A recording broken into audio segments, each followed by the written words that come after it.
पुस्तकासाठी जी बॅकग्राऊंड असावी लागते ती अजिबात पोषक अशी कुठलीही बॅकग्राऊंड किंवा पार्श्वभूमी नव्हती.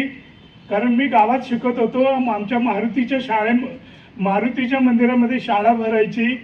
आज सुद्धा माझ्या त्या छोट्या गावची लोकसंख्या 1450 आहे आज. आणि त्या गावामधला मॅट्रिक होणारा पहिला मी. वडील 4थी पर्यंत शिकलेले, आई निरक्षर. अशा परिस्थितीत पण गावामध्ये येणारे तमाशे असो, जत्रा असो, गवळणी असोत, लावण्या असोत किंवा श्रावण महिन्यामध्ये रामायण महाभारताचं जे काही ठिकाणी कथासार वाचलं जायचं त्यावरून कानावर पडणारे शब्द असोत, ह्या शब्दांची ओढा मला होता, शब्दांचं वेड होतं आणि त्यामुळेच मी लेखक झालो असं मला वाटतं. मराठी साहित्याला ज्यांनी एका वेगळ्या उंचीवर नेले ते हे श्री विश्वासराव पाटील, ज्यांचे अनेक कथा पुस्तकं प्रसिद्ध आहेत. चित्रपट दिग्दर्शक पण त्यांनी केलेला आहे. त्यांची आज पुण्यात मुलाखत होती, त्याचा हा भाग आपल्यासाठी.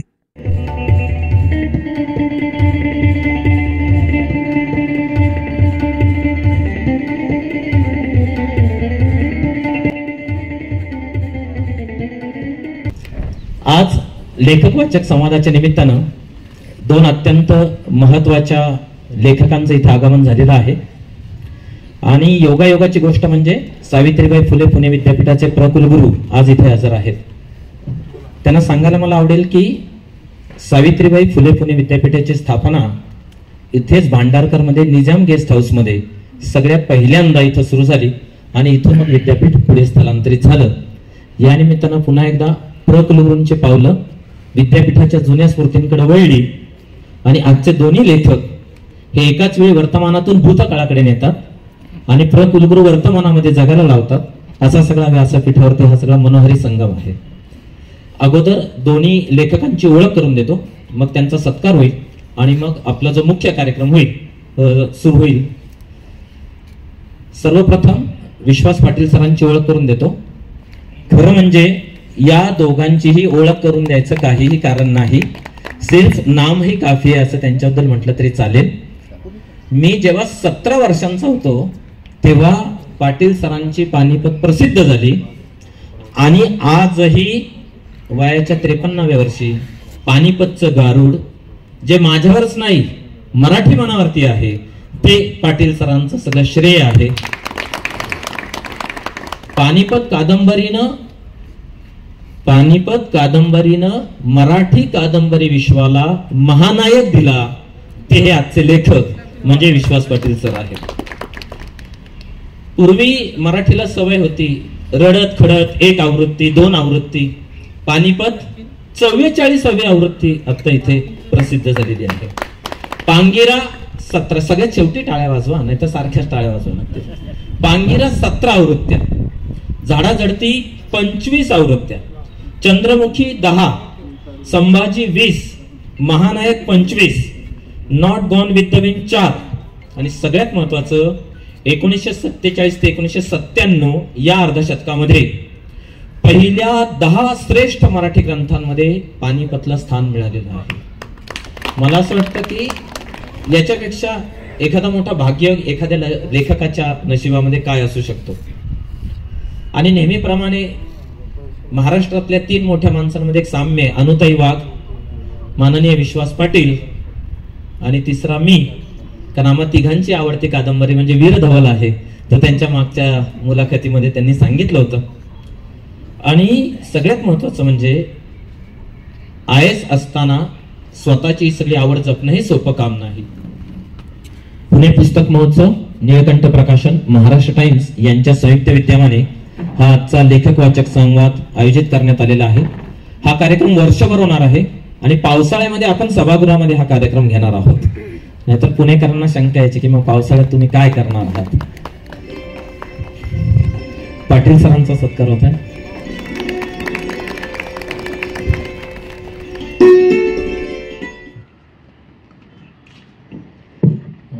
पाटील सरांपासून आपण सुरुवात करणार आहोत. तत्पूर्वी बॅकग्राऊंडला फक्त एक आठवण सांगतो. अलीकडे वाचन कमी होत चाललंय असं लोक म्हणत असतात. खरं म्हणजे या दोघांच्याही कादंबऱ्यांनी जे अनेक नवीन नवीन विक्रम उभे केलेले आहेत ते जर आपण पाहिले तर आपल्या असं लक्षात येईल की हे वाक्य किती खरं आहे.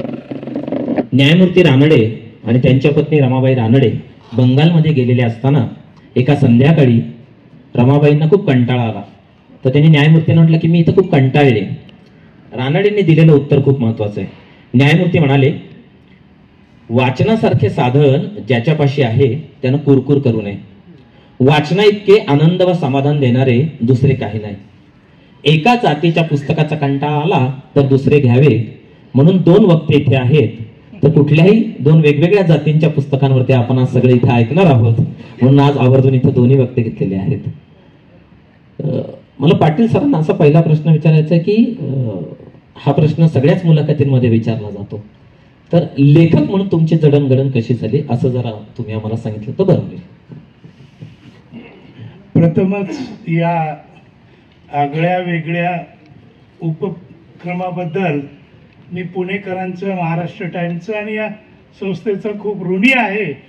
कारण ज्या काळामध्ये आता पुस्तकांबद्दल आणि लेखकांबद्दल फार कमी बोलायची पद्धत रुजू होते आहे, त्या काळामध्ये जाहीरपणे पुण्यासारख्या ठिकाणी तुम्ही बोलतात.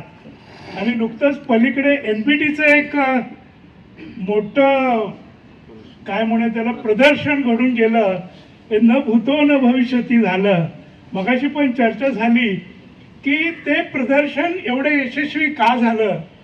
त्याचं खरं कारण माझ्या मनामध्ये एवढंच आहे की 100 देशपांड्यांच्या साथीला एक पांडे असला की काय घडू शकतं, हे त्याचं उत्तर आहे. आज या ठिकाणी एकदम तुम्ही जडणघडणीलाच हात घातलात. पहिलाच प्रश्न, एक शब्दांची आवड पहिल्यापासून होती, याशिवाय दुसरं काही त्याच्या पाठीमागं उत्तर नाही. रूढ अर्थानं लेखकासाठी जी बॅकग्राऊंड असावी लागते ती अजिबात पोषक अशी कुठलीही बॅकग्राऊंड किंवा पार्श्वभूमी नव्हती. कारण मी गावात शिकत होतो. आमच्या मारुतीच्या मंदिरामध्ये शाळा भरायची. आज सुद्धा माझ्या त्या छोट्या गावची लोकसंख्या 1450 आहे आज. आणि त्या गावामधला मॅट्रिक होणारा पहिला मी. वडील 4थी पर्यंत शिकलेले, आई निरक्षर. अशा परिस्थितीत पण गावामध्ये येणारे तमाशे असो, जत्रा असो, गवळणी असोत, लावण्या असोत किंवा श्रावण महिन्यामध्ये रामायण महाभारताचं जे काही ठिकाणी कथासार वाचलं जायचं त्यावरून कानावर पडणारे शब्द असोत, ह्या शब्दांची ओढा मला होता, शब्दांचं वेड होतं आणि त्यामुळेच मी लेखक झालो असं मला वाटतं. आणि आता ज्या वीरधवल कादंबरीचा उल्लेख केला, आमच्या गावामध्ये शेती आणि मुंबईच्या गिरण्यांमध्ये नोकरी, बरेचसे गिरणी कामगार असायचे. एकदा एक गिरणी कामगार वीरधवल नावाची कादंबरी घेऊन आला. मी 5व्या इयत्तेत होतो. ती वाचायला मी घेतली आणि सलग 2 दिवस 2 रात्रीमध्ये ती वाचून काढली. मध्ये एखादा दुसरा तास झोपलो असेल. पण त्यावेळेला माझ्या लक्षात आलं की शब्दाची ताकद किती असते किंवा आकृतीबंध साहित्याचा कसा असतो. आणि एखादी कलाकृती आपल्याला ओढत खेचत तिच्या त्या शब्द सामर्थ्यावर, त्या पार्श्वभूमीवर, त्या नाट्यावर कशी नेते याचा अनुभव मला 5व्या इयत्तेमध्ये आला. त्यानंतर अण्णाभाऊ साठेंची फकीरा ही कादंबरी मला खूप आवडली. पूर्वीच्या जुन्या जमान्यातले एक महान कादंबरीकार रवा दिघे यांच्या आई आहे शेतात आणि पानकाळासारख्या बृहत कादंबऱ्या मी वाचल्या आणि नकळत मी साहित्याकडे ओढला गेलो. पाटील सरांनी मगाशी वीरधवल कादंबरीचा उल्लेख केला. कोसबाडच्या टेकडीवरून या पुस्तकामध्ये अनुताई वाघांनी असं लिहिलंय. पाटील सर म्हणाले तसंच, बाईंनी पुस्तक हातात घेतलं आणि ते सोडवेच ना. दिवस सकाळपासून रात्रीपर्यंत हातात पुस्तक. वडील शेवटी एवढे वैतागले, पुस्तक काढून घेतलं आणि ते म्हणाले पुस्तक तुला परत आयुष्यात कधी देणारच नाही. अनेक मोठ्या माणसांची मुळे जी वाचनामध्ये दिसतात ती आपल्याला तिथे दिसतात. मला सरना असा एक प्रश्न विचारायचा की महानायकच्या मध्ये तुम्ही असं लिहिलंय की महानायक वाचून एका मुलानं आत्महत्या करायचं विचार रहित केला. इथं कदाचित जयंत टोले सर आले असतील. काल संध्याकाळी ते मला भेटले. ते मला असं सांगत होते साताऱ्याला ते ज्या घरामध्ये राहत होते त्या मालकीनबाईंना अजिबातच वाचायचं वेळ नव्हतं. त्या फक्त TV बघत बसायच्या. एके दिवशी आमचे टोले सर जाडजूड पुस्तक वाचत होते. त्या बाईंनी सहज कौतुकाने विचारलं, काय वाचता तुम्ही? ते म्हणाले, हे संभाजी महाराजांवरचं पुस्तक वाचतोय. ते त्यांच्या घरी जेवायला जायचे आणि 2 दिवसांनी टोले सर त्यांच्या घरी जेवायला गेले तर बाई रडत होत्या. ते म्हणाले, अहो का रडता? नाही म्हणे, आज स्वयंपाक नाही, काही नाही, काय नाही. ते म्हणाले, अहो पण मग झालं काय, का रडता का? 2 दिवस झाले मी कादंबरी वाचते आणि ही कादंबरी संपली आणि संभाजी महाराजांना ज्या पद्धतीनं मारलं तिथे येऊन मी थांबले. आज सकाळपासून मी अन्नाचा कणही पोटात घेतलेला नाही. कादंबरीची ताकद काय असते हे आपल्याला तिथं दिसतं. आणि मग तुम्ही जेव्हा असं म्हणता, कादंबरी या वाङ्मय प्रकाराला माझ्या मते फारशा धूळ वाटा नाहीत, जंगलातल्या आडवाटांसारखे अनेक चकवे आहेत. तर आता वास्तव जीवनामध्ये येणारे अनुभव आणि तुम्ही कादंबरीकडे असं जे बघताय, तर त्याचं जरा कादंबरीचं महत्व काय असतं आणि लोकांवर कसा परिणाम झाला याच्याबद्दल जरा काही सांगाल का? मुळात कादंबरी अनेक जे टीकाकार म्हणतात की पाश्चात्य वाङ्मयाकडून किंवा पाश्चात्य देशातून आपल्याकडे आला, हा प्रकार मला तो पटत नाहीये. कारण आपल्या अनेक देशी कला आहेत, अनेक गोष्टी आहेत ज्यातून लक्षात येतं की आता रामायण आणि महाभारत, व्यास आणि वाल्मिकी एवढे प्रचंड ताकदीचे जगात दुसरे कोण कादंबरीकार आहे? म्हणजे एवढ्या व्यक्तिरेखा आणि एवढे सगळे राग, एवढे सगळे रंग महाकाव्याचे, म्हणजे ते खऱ्या अर्थी मोठे कादंबरीकारच होते असं मी म्हणेन. पण याही पेक्षा खेड्यामध्ये पूर्वी गोंधळ्यांची गाणी असायची.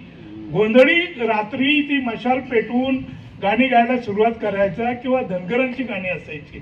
सुंबरानं मांडलं गा सुंबरानं मांडलं, आणि रात्र 2-2, 3-3 रात्र कथा चालायच्या, एकच आख्यान चालायचं. मग ते सामाजिक असायचं, ऐतिहासिक असायचं, पण ती सगळी ताकद ही मला कादंबरीची ताकदीसारखी दिसते. एक पश्चिम महाराष्ट्रात आणि उत्तर कर्नाटकामध्ये काशीबाईची कथा प्रसिद्ध आहे. कडलीमट्टी नावाचं स्टेशन आहे बेळगावच्या पलीकडे, आणि तिथे ब्रिटिश काळामध्ये रात्री एक स्त्री लेकूर घेऊन स्टेशनवर आली, गाडी नुकतीच निघून गेलेली, आणि मग त्या रेल्वे स्टेशन मास्टरचा त्या बाईवर डोळा आणि त्या बाईच्या हातामध्ये मूल.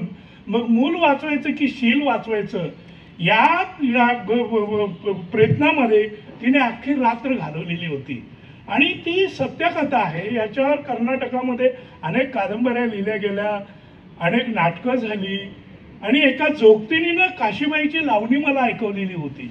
हे सगळं जर तुम्ही मौखिक वाङ्मय आहे, पारंपरिक वाङ्मय, हे सगळं बघितलं तर ही कादंबरीची मोठी ताकद आहे असं मला वाटतं.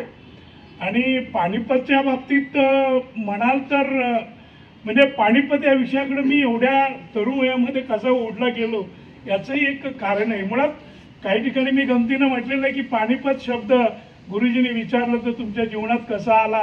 मी मामाच्या गावाला गेलो होतो, मला काही माहिती नव्हतं. गुरुजी म्हणाले सांगा. आता मी घाबरलो, काहीच 3 दिवस शाळा चुकवलेली होती. पण गुरुजी म्हणायचे की उत्तर चुकलं तरी चालेल, पण उत्तर कसं रेटून दिलं पाहिजे. मग ते रेटून द्यायची सोय होती. मग म्हटलं परत प्रश्न विचारा. परत तोच प्रश्न, पानिपतची 3 युद्ध केव्हा केव्हा आणि केव्हा झाली. मी म्हणालो सर गुरुजी पहिलं झाल्यावर दुसरं झालं आणि दुसरं झाल्यावर तिसरं झालं. त्या दिवशी हातावर छडी वाजे छमछम आणि विद्या येई घमघम. ही पानिपतची आणि माझी पहिली ओळख. मी नवा लेखक होतो. 10वीला असताना एक कथा लिहिली कायदा नावाची, पुण्याच्या तरुण भारतच्या वासंती कथा स्पर्धेत 10वीला असताना मला 3रा क्रमांक मिळाला. 75 साली 100 रुपयाचं पारितोषिक म्हणजे खूप मोठं पारितोषिक होतं. आणि आशीर्वाद म्हणजे परीक्षक होते श्रीज जोशी, आनंदी गोपाळकर, त्यांच्या हस्ते मला मिळालं. पण सुरुवातीच्या काळामध्ये दक्षिण महाराष्ट्र साहित्य सभा छोटी मोठी संमेलनं असायची. त्याच्यामध्ये आम्ही सांगायचो आम्हाला कथा कथनाला घ्या, याला घ्या, त्याला घ्या. पत्रिकेत नाव छापलेलं असायचं आणि कार्यक्रम वाटला की कट आम्हाची संधी जायची. आणि असाच एकदा मी घरी असं वैतागून आलो होतो आणि वडील आमचे हुशार होते, व्यवहारी होते. त्यांनी ओळखलं आणि ते म्हणाले की चिरंजीव आम्हाला कळतं की तुम्हाला पट्टीचा शिकारी व्हायचा आहे, पण जर तुम्हाला पट्टीचा शिकारी व्हायचा असेल तर हातामध्ये लगोर घेऊन गावातल्या कुंपणावरच्या चिमण्या मारायचा नाद सोडून द्या. शिकारीच व्हायचं असेल तर तुम्ही एखाद्या वाघाच्या टांगेमध्ये घुसा आणि वाघ मारायचा प्रयत्न करा. जर वाघ तुम्ही मारला तर प्रसिद्ध शिकारी म्हणून प्रसिद्ध व्हाल, पण तुम्ही नेला तरी वाघ मारताना मृत्यू पावला, याच्यामध्ये सुद्धा तुमचं नाव होईल. तर असं काहीतरी करा. आणि त्या दरम्यान पानिपतच्या 1-2 कथा मी वाचलेल्या होत्या आणि मग मी विचार करायला लागलो की पानिपत ह्या युद्धामध्ये मराठी माणसांचे गुण दुर्गुण, एक मराठी समूहाचा जीवन पद्धतीचा, ईर्ष्या खेदाचा एक मोठा आरसा आहे. आणि या आरशामध्येच आपण तोंड बघूया. आणि मग पुढे 6 वर्षे, वयाच्या 22व्या वर्षापासून 28व्या वर्षापर्यंत मी कुठल्याही कार्यक्रमाला गेलो नाही, कुठल्याही साहित्यिक कार्यक्रम अटेंड केले नाहीत. 6 वर्ष मी अखंड अभ्यास करत होतो.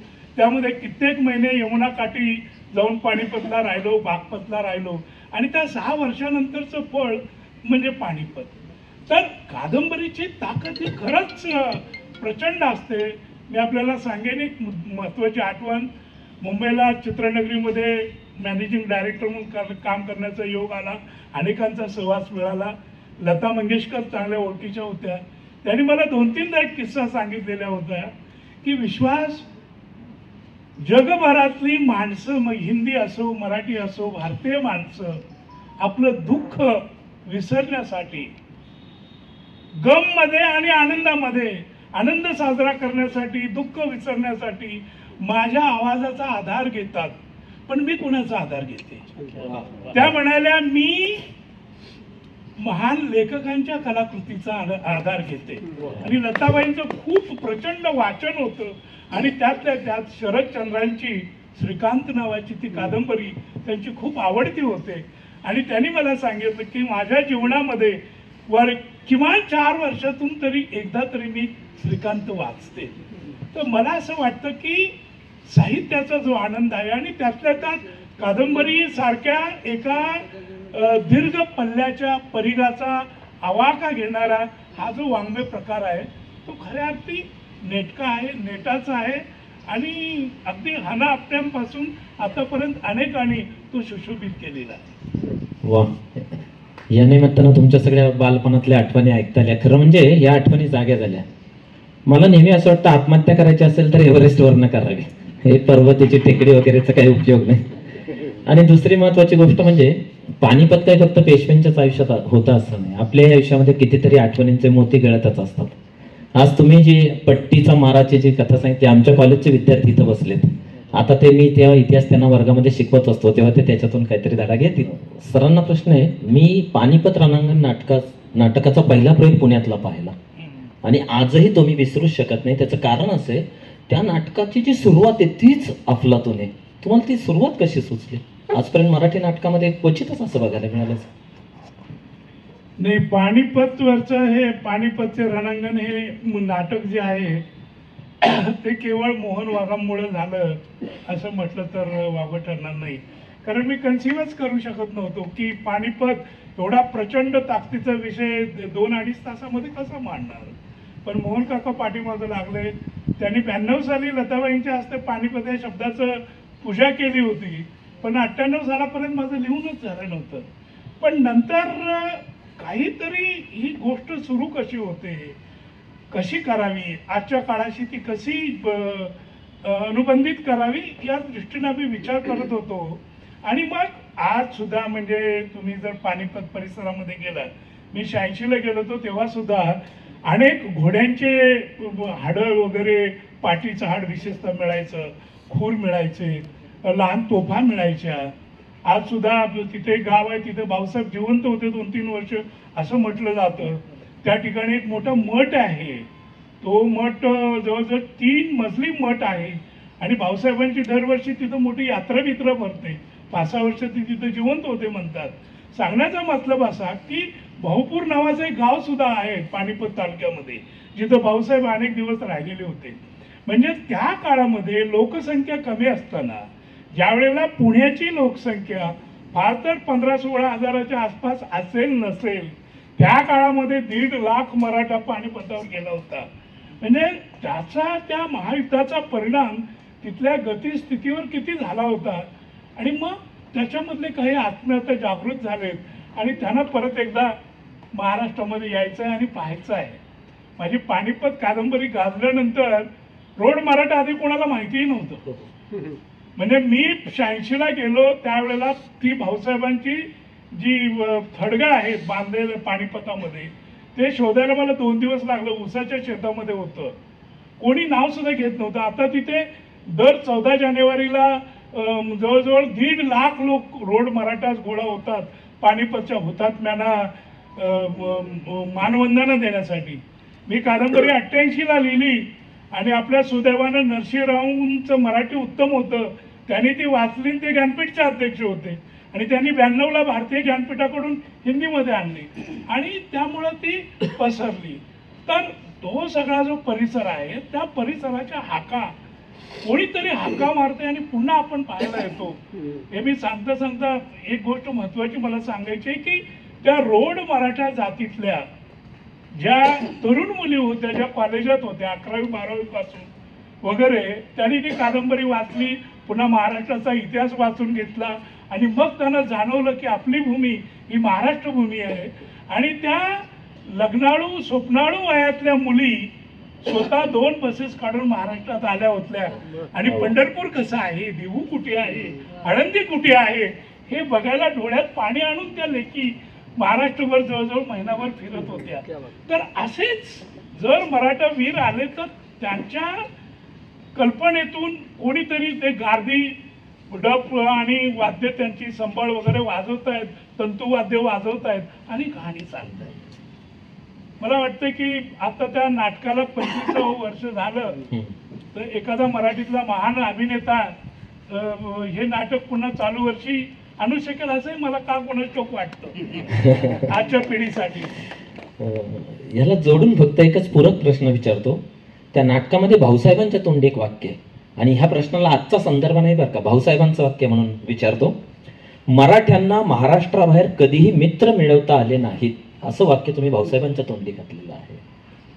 तर खरंय, ते मराठ्यांना महाराष्ट्राबाहेर मित्र मिळवता आले नाहीत, पण हे अर्ध सत्य आहे. महाराष्ट्रीयांना लोकांना कोणी मित्र मानत नाही हेही पूर्ण सत्य आहे. त्याचं कारण असं की उत्तरेपर्यंत पूर्वीच्या काळातल्या शिवाजी महाराजांच्या गोष्टी आणि बाजीरावांच्या गोष्टी एवढ्या पोचलेल्या आहेत आणि आधुनिक काळातल्या सावरकर आणि तिलक महाराज, टिळक म्हणत नाही ते सगळे तिलक महाराज म्हणतात आणि तिलक रोड असतो. पुन्हा सामाजिक विषयात आंबेडकर आहेत की भारतामध्ये आंबेडकरांचे एवढे कुठल्या देवदेवतांचे इतके पुतळे असतील असं मला वाटत नाही. म्हणजे रामेश्वरापासून ते काश्मीर पर्यंत. त्यामुळे एकूणच मराठी माणसांची तडप, मराठी माणसांची स्वप्न, त्यांची वीरवृत्ती आणि यामुळे कदाचित बाहेरचे लोक घाबरत असतील आणि त्यामुळे मराठ्यांना ते मित्र मानत नाहीत आणि मराठीही जावले गेले उडत अशा ते पण पुण्याच्या नादाला लागत. कमलाकर नाडकर्णींनी ह्या पानिपत रणांगण नाटकाबद्दल जे निरीक्षण नोंदवलंय ते खूप महत्वाचं आहे. त्यांनी असं लिहिलंय, पानिपत कादंबरीचा एकटा वाचक त्या भाऊगर्दीत स्वतःला विसरून जातो, तर पानिपतचे रणांगणचा प्रेक्षक प्रत्येक व्यक्तिरेखेत स्वतःला आणि आपल्या आजूबाजूच्यांना पाहत राहतो, असं कमलाकर नाडकर्णींनी नाटकाच्या प्रस्तावनेत म्हटले आहे. आणि कमलाकर नाडकर्णींनी त्या नाटकाचं खूपच छान समीक्षण केलेलं आहे, ते पुस्तकाच्या सुरुवातीला आपल्याला वाचायला मिळतं. तरी पुन्हा मगाचा प्रश्न उरतोच, त्या नाटकाचा जो फॉर्म आहे, म्हणजे कादंबरी वाचलेला माणूस जेव्हा नाटक बघायला जातो ना तेव्हा त्याला एक समोर सगळं वेगळंच विश्व दिसत राहतं, कारण ते खूप संक्षिप्त स्वरूपामध्ये येतं. त्यामुळे मगाच्या तुमच्या उत्तराने माझं पूर्ण समाधान नाही झालं. मला तर आणखी थोडं सांगा की कादंबरी ते नाटक आणि पुन्हा सगळ्या पात्रांना न्याय द्यायचा, सगळी पात्र त्याच्यामध्ये आली पाहिजेत आणि सगळा तो प्लॉटही तसाच्या तसा तो तिथे जिवंत दिसला पाहिजे. ही तारेवरची कसरत तुम्ही पुन्हा कशी साध्य केली? तारेवरची कसरत म्हणजे मी खरं सांगायचं तर मी त्यांनी जरी जाहीर केलं असलं तरी मी त्यांना सांगितलेलं की नाही होणार, याच्यावर नाटक नाही होऊ शकत. हा काय नाटकाचा विषय नाही आहे, कारण एवढं अवाढव्य युद्ध तुम्ही 2-2.5 तासात तो कसं काय मांडणार वगैरे वगैरे. पण एके दिवशी रात्री 1 वाजता मला फोन आला मोहन काकांचा. ते म्हणाले, अहो उठा. मी म्हटलं काय झालं, कुठे आहात? ते म्हणाले मी ब्रॉडवेला आहे अमेरिकेमध्ये आणि मी नुकतीच आता ला मेरिडियन नावाचं मी एक नाटक पाहिलेलं आहे. तर ती कादंबरी तुम्ही वाचलेली आहे का? मी म्हटलं सुदैवानं वाचलेली आहे. मला म्हणाले ती किती पानाची आहे? मी म्हटलं साधारणतः 1450 पानाची आहे. ते म्हणाले जर 1450 पानाच्या कादंबरीवर एक नाटक होऊ शकतं तर 800 पानाच्या कादंबरीवर दुसरं नाटक का होऊ शकत? आणि मग मी ते मनावर घेतलं आणि एक एक प्रवेश 10-10, 12-12 वेळा लिहिला, अरुण लिहिला, फिरून लिहिला. आता आमचे कल्याण तावरे इथं आहेत, त्यांनी त्यावेळची आमची काही वाचनं अटेंड केलेली होती. आणि मग मी लिहित गेलो. आणि विशेषतः त्या काळात नाट्य निर्माते खूप वेडे लोक होते. शिवाजी मंदिरच्या आजूबाजूला प्रभाकर पणशीकर यांना मी बऱ्याच वेळेला ते तर्जुमे दाखवायचो आणि प्रभाकर पणशीकरांनी सुद्धा चांगली मदत केली. आणि मग पुन्हा पुन्हा असं करून मग झालं बुवा एकदा ते. पण आम्ही एक केलं की व्यक्तिरेखेच्या अंगाने हे कसं सांगता येईल. आता उदाहरणार्थ त्याच्यामध्ये अहमद शाह अब्दालीची पत्नी कादंबरीमध्ये कुठे नाही आहे. मला नंतरच्या संशोधनात मला असं आढळून आलं की अहमद शाहची बायको ती बेगम पण होती. मग तिला आम्ही नाटकामध्ये आणली. किंवा दत्ताजीचा वीरमरणाचा प्रसंग असेल, तो सगळा 2-2.5 वर्षाचा काळ आणि ती पानिपतची घटना एका दिवसामध्ये कमीत कमी माफक शब्दाच्या जोरावरती सांगणं आवश्यक होतं. आणि त्यासाठी खूप मेहनत करावी लागली, खूप पुनर्लेखन करावं लागलं, वाचन करावं लागलं. आणि अजूनही मला असं वाटतं की अजून एकदा लिहावं, म्हणजे तो विषय असा डोक्यामध्ये घुसलेला आहे. इतिहासाचा विद्यार्थी म्हणून मला एक प्रश्न विचारायचा आहे. त्याच्यामध्ये अब्दालीची बायको इब्राहिम खान गार्दीला भेटायला जाते असं कमलाकर नारकडने सूचित केलेलं आहे. याला काही पुरावे आहेत, कागदपत्र आहेत का? ही काय असं आहे की ज्या वेळेला जीवन मरणाचा प्रश्न उभा राहतो त्यावेळेला माणूस काय नाही करत. आज सुद्धा आज साधं लोकसभेचं तिकीट मिळवण्यासाठी आपण किती वेळेला म्हणजे दार पुसतो, सकाळी भेटतो, संध्याकाळी भेटतो, एकदा भेटलो पुन्हा येऊ नका म्हटलं तरी बार भेटतो. आणि त्यावेळेला तर ह्या दोघांपैकी दोघांचं जीवन होतं की एकाला वाटत नव्हतं की मला पुण्याला परत जाता येईल का नाही, दुसऱ्याला कळत नव्हतं की मी कंधारला पोचेन की नाही जिवंत. त्यांचा स्वतःचा आयुष्याचा करिअरचा प्रश्न होताच, पण त्यांच्याबरोबर असणाऱ्या 60-70 हजार जनावरांचा आणि माणसांच्या जगण्या मरण्याचा प्रश्न होता. आणि त्यामुळे घडू शकतं. एक आपण त्या शेवटी असं आहे की लेखकाला ऐतिहासिक पुराव्याचा आधार घेऊन ऐतिहासिक इतिहासाच्या पायऱ्या वाचून माणसाच्या शोधाच्या खोल विहिरीमध्ये उतरावं लागतं. त्याशिवाय ते सापडत नाहीये. तर त्या दृष्टिकोनातून ते शक्य आहे. नाही म्हणजे मला हे मान्य आहे, मी विहिरीत उतरलो, मला अंगावरती पाणी उडवून घ्यायचंय म्हणून मी हा प्रश्न विचारला. चांगली परत एकदा खेरांकडे येऊया. गीतांबरी मी वाचत होतो, पण मला आता सहज आठवलं म्हणून सांगेन. आता जो निष्ठेचा प्रश्न निघाला, माझ्या जीवनामध्ये अनेक व्यक्ती आल्या, अनेकांचा सहवास निघाला. त्यापैकी एक इलियाराजा, हे दक्षिणेतले महान संगीतकार आणि जवळजवळ 1400 सिनेमाला 4 भाषेतल्या त्यांनी म्युझिक दिलेलं आहे. आणि त्यातले 6.5 सिनेमे हे सुपर डुपर हिट आहेत. आणि मद्रासला गेल्याशिवाय किंवा साऊथ इंडियामध्ये गेल्याशिवाय इलियाराजा म्हणजे काय तुम्हाला कळणार नाही. त्यांना रस्त्याने फिरू देत नाहीत. माझे चांगले त्यांचे संबंध. त्यांची पत्नी वारली हे मला कळालं. आणि ते रोज ट्यून करण्यासाठी, रोज काम करण्यासाठी सकाळी 8 ते रात्री 9 पर्यंत प्रसाद स्टुडिओमध्ये बसलेले असायचे. सकाळी 7ला लोक घड्याळ बांधायचे की मोटार आली की इलियाराजा आले, म्हणजे 7 वाजले असले पाहिजेत. आणि त्यांची पत्नी आणि ते माझ्या घरी 2-3 वेळा मुंबईला येऊन जेवलेले होते. आणि त्यामुळे त्यांचं निधन झाल्याचं मला कळालं. आणि 3ऱ्या दिवशी मी पोहोचलो, त्यांच्या बंगल्यात गेलो तर कळालं की ते प्रसाद स्टुडिओमध्ये गेलेले आहेत. मी त्यांना फोन केला. मी म्हटलं सर काय म्हणजे काय झालं, कसे काय आलात? मी म्हटलं मॅडमचं निधन झालं असं कळलं वगैरे. ठीक आहे, पण म्हटलं तुम्ही कसे काय प्रसाद स्टुडिओमध्ये? ते म्हणाले अरे पाटीलजी, इट हॅपन 2 days बॅक. म्हणजे पत्नीचं निधन झालं पण त्याला 2 दिवस झाले ना, आता आपण कामाला लागूया, त्याला ही निष्ठा म्हणायची.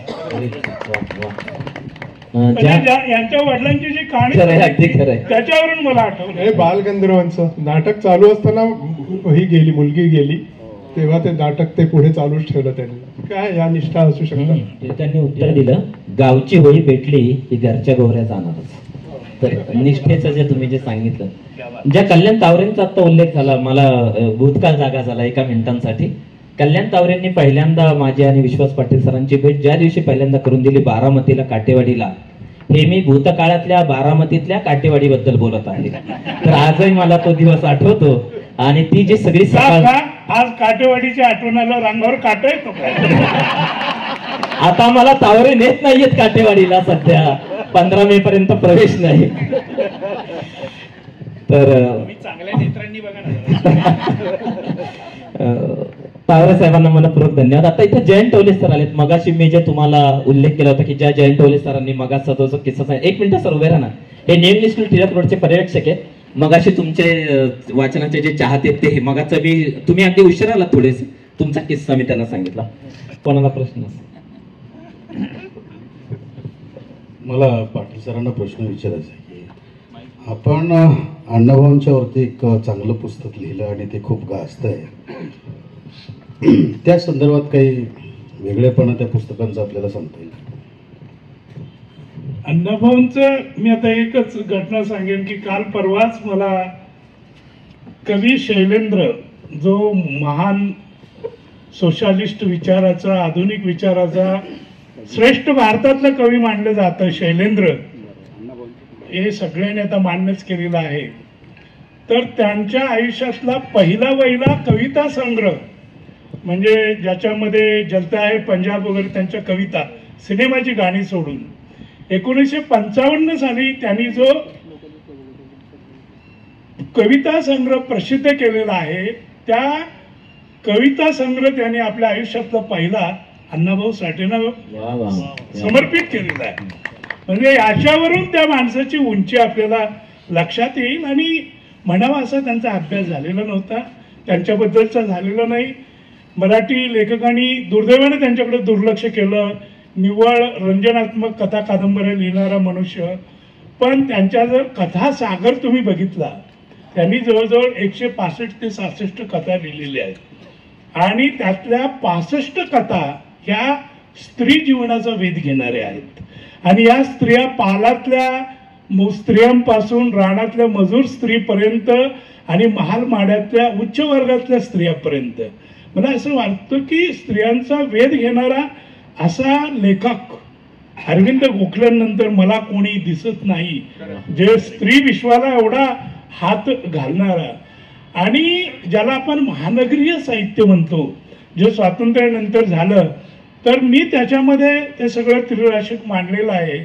त्याच्यामध्ये मला असं लक्षात आलं की भारताला स्वातंत्र्य मिळाल्यानंतर महानगराबद्दल एवढं उत्तम पहिल्यांदा लिहिणारे अण्णाभाऊ साठे आहेत संपूर्ण भारतात. त्या दृष्टिकोनातून मी दिल्ली, कलकत्ता, बेंगलोर आणि मद्रास या 4ही महानगरांचा आणि तिथल्या साहित्य प्रणालींचा अभ्यास केला. आणि त्यावेळेला माझ्या असं लक्षात आलं की 1959ला मातीच्या खाणीमध्ये काम करणाऱ्या एका मजूर स्त्रीला नायिका धरून त्यांनी कादंबरी लिहिलेली आहे. त्या कादंबरीचं नाव चंदन असं आहे. त्यांनी चित्रा नावाची 1952ला कादंबरी लिहिली, ती साऊथ बॉम्बेवर लिहिलेली आहे. आता साऊथ बॉम्बेमध्ये वेश्या व्यवसाय कसा चालतो, उच्चभ्रू वर्गामध्ये वगैरे, हे त्यांनी खूप व्यवस्थित चांगल्या पद्धतीनं मानवीय पातळीवर सांगितलं. पण हे सगळं कपोल कल्पित आहे असं मराठी साहित्यिकांनी समजून त्यांचा धिक्कार केला. पण पुढे 2007-08च्या दरम्यान शांतारामा नावाची कादंबरी एका परदेशी लेखकानं लिहिली आणि त्याचा विषय तोच होता जो अण्णांनी 1952ला म्हणजे हाताळलेला होता. तर हा एक मोठा मराठीचा द्रष्टा लेखक होता, जो मराठी लेखकांना नीट समजला नाही, वाचता आला नाही. पण सुदैवानं हिंदी आणि उर्दू मधल्या मोठ्या मोठ्या कवी, लेखक, साहित्यकार, अभिनेते यांना त्यांचा वकूफ माहिती होता. जी इप्टा नावाची जी संस्था आहे, ही इप्टा नावाची संस्था ही 1942 साली स्थापन झाली. त्या इप्टा संस्थेचे जे 6 फाउंडर मेंबर्स होते, त्याच्यामध्ये एक अण्णाभाऊ साठे होते आणि त्यावेळेला त्यांचं वय फक्त 23 वर्षाचं होतं. जर मोठे मोठे शास्त्रज्ञ होते किंवा खाजा अब्बास सारखे चित्रपट निर्माते होते त्या फाउंडर मेंबर्स मध्ये, बलराज आणि नव्हते, ते ज्युनियर त्यांना, किंवा इव्हन कैफी आझमी पण त्यांना ज्युनियर. पण ह्या म्हणजे वयाच्या 23व्या वर्षी जर ते इफ्टाची स्थापना करतात आणि तर त्यांचं वाचन किती असेल.